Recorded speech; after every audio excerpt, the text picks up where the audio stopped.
All right, final module for our online training of 4-on-4 flag football officials training. Talk about a little bit more of penalty enforcement. Like I mentioned, we'll go over this again in person, but this flowchart will help you decide how we're going to enforce penalties, which spot we're going to enforce them from, stuff like that. So what kind of play was it? Was it a running play or was it a loose ball play? A loose ball play is everything from the snap all the way until the pass is caught. So as soon as the play starts until a receiver catches the ball, everything leading up to that is a loose ball play. If we have a penalty during a loose ball play, we are going to enforce that penalty from the previous spot or where it was just played. On the other side, if the penalty occurs during which it was a running play, so it occurs after the player has caught the ball and is running. So they caught it, they're running, they flag guard. So we're going to enforce it from one of two spots in this scenario. If it was a flag guard, then we're going to enforce the penalty from where the flag guard happened or the spot of the foul. If it was the defense, say the defense tries to grab a flag belt, grabs somebody's shorts and pulls on them, we have a hold on that play, we're going to enforce that penalty from the end of the run.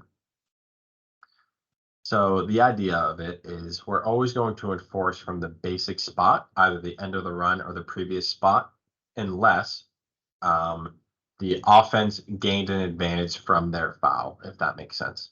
So in that scenario where the player flag guards, then he runs for another 10 yards, scores a touchdown, the offensive player gained an advantage from flag guarding. So rather than enforcing it from the end of the run, we're going to enforce it from the spot of the foul. So you can see this all about one principle. It's always going to be either the end of the run or the previous spot, unless the offense gains an advantage from that foul, that bottom left in this chart. Then we're going to force it from that spot.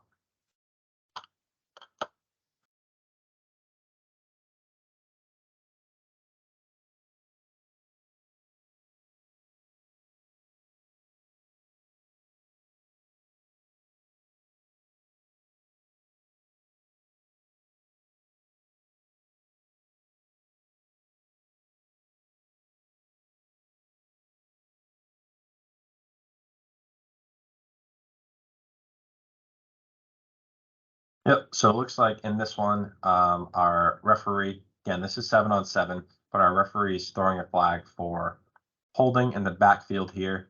And then eventually the offense gains yardage after the fact. So he is enforcing, in our case, it would be a 5-yard penalty for contact. In 7-on-7, it's a 10-yard penalty. So that's why he takes so many steps, but he is enforcing it from the spot of the foul rather than the previous spot or the end of the run. The offense gained an advantage, so we enforce from where they gained that advantage from, if that makes sense.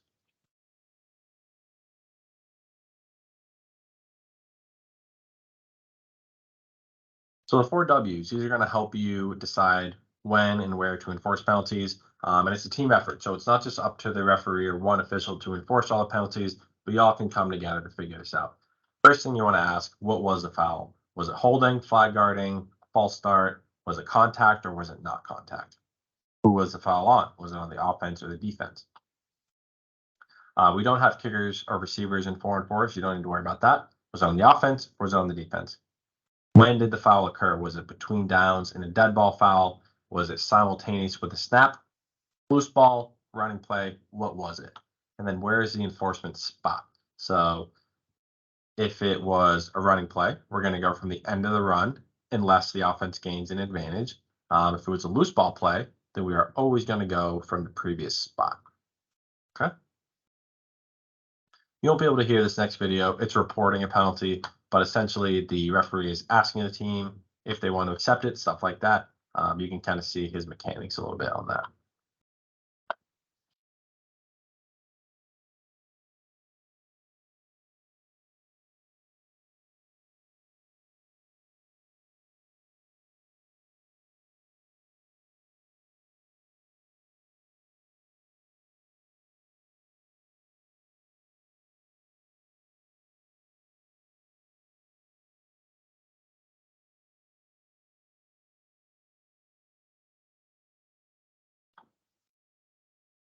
Very good. These are all examples of live ball penalties. You don't need to memorize these. There's a lot of them. But what you can see on the left is almost all of those. It looks like all but the very bottom one, failure to wear proper equipment, which I think should be on the other side. All of them include contact, so we're going to go 5 yards on all of those. And on the right side, non-contact penalties, legal forward pass, false start, stuff like that. Those are 3-yard penalties. What we do not enforce, something like intentional grounding, we just don't have that in our game. There's no pass rush, so there should be no intentional grounding. And illegal batting, we do not have that either. Okay, so starting to look into pass interference requirements.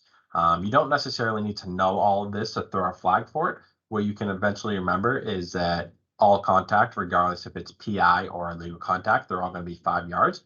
But if you want to get down to the nitty gritty and understand the rules a little bit better, here it is. So defensive pass interference can only start when the ball is thrown. So the ball has to be in the air for defensive pass interference to occur. The ball has to be thrown in the direction of the receiver that is fouled. We do allow face guarding, so face guarding is not illegal in our game. However, the ball does have to be catchable.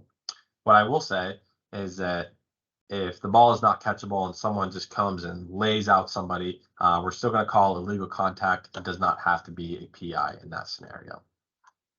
On the offensive side, anytime after the snap starts, we can have offensive pass interference. Does not matter who is fouled, where the ball is when the foul occurs. We can go ahead and throw that for OPI. Both are 5 yards, and they're both enforced from the previous spot. But the thing to remember is we do allow face guarding. We will show a video next as to what face guarding looks like.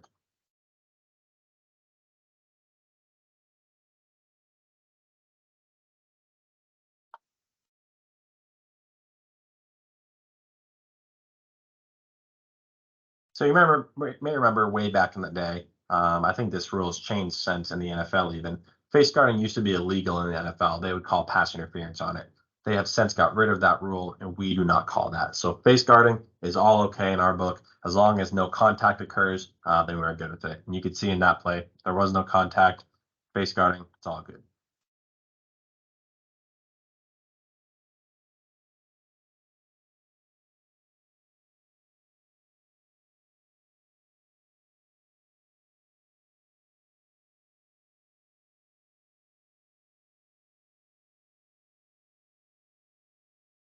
Yep, so what we had there was pass interference on the defense.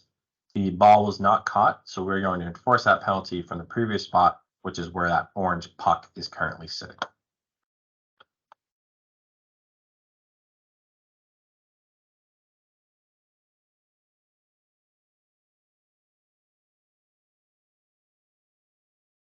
Yep, so what we see here, we see the yellow team go right to tackle football and bring this person to the ground. That is illegal contact, and that is occurring while the player has the ball, so that would be a running play. So we're going to enforce that on the defense at the end of the run. These fields look, this is an old video. Our fields look a lot better than this now. They do not look brown and nasty. We have turf now, but that's a side note.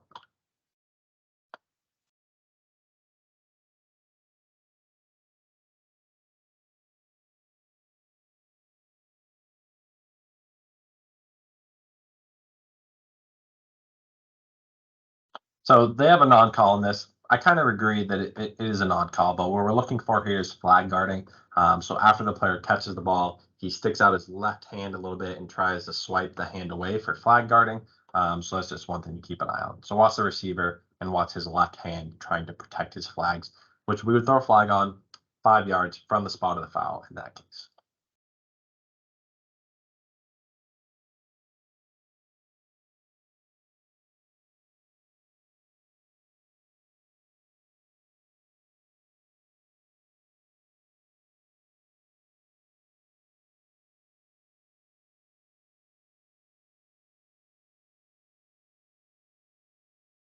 So this is supposed to be a legal advancement. I think the quarterback is fine, as long as the quarterback's feet do not, as long as his entire body does not cross in front of the orange cone, he is okay. But what we're looking for is a legal advancement. If his feet did cross the orange cone, then we would throw a flag in that scenario.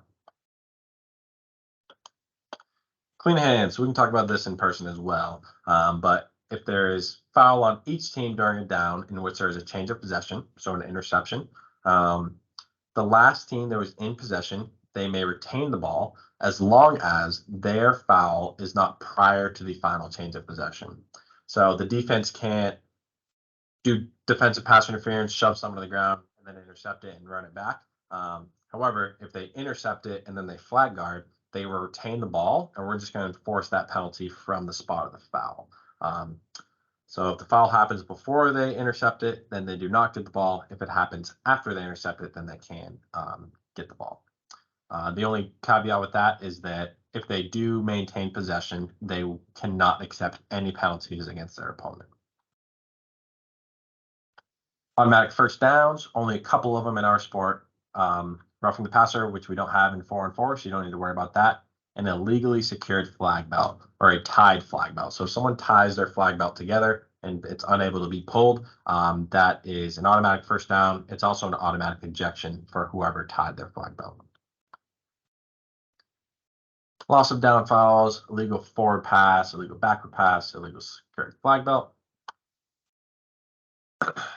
And then this is an if in doubt. So if you're out there and you're not 100% sure, if you're trying to decide, yes, it is a catch. If you're in doubt, it's not a foul. All of these. If you're in doubt, kind of give the benefit to the player.